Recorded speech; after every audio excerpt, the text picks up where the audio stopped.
Hi, welcome to Blackboard Fridays. I'm Justin from Holo. Last time we spoke about Jacob's business life cycle and the scaling up and the starting up and how your home can play a role in it. So this week we're talking about scaling up as using your home for business, part 2.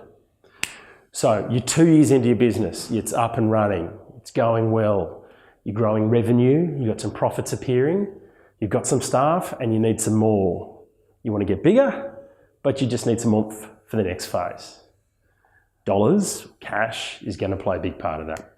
Because depending on the advice and the strategy that you've done with Jacob, you might be needing some funding for some organic growth, or you might be needing some funding to grow your business through acquisitions. But this time, you've got more assets to do it with. You've got your home and you've got your business. So, how do we unlock the equity? Well, you may remember in episode 66, we talked about getting to par. And amazingly, this time, again, 2 years on, you've got to get to par.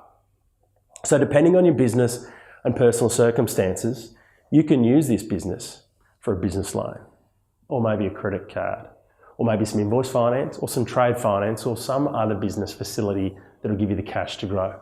Alternatively, you could use your home in the manner that we did last time, using this security for a business loan, drawing up some additional funding on the loan, restructuring the loans that you've got, or even just trying to find a better deal with a new bank that might give you some access to more cash, or a combination of both of that.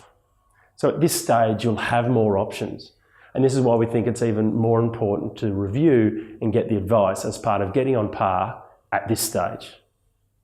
So when you're in the scale-up stage and you need more funding, get to par, talk to the TOPS team at Business Depot, talk to Holo, and good luck.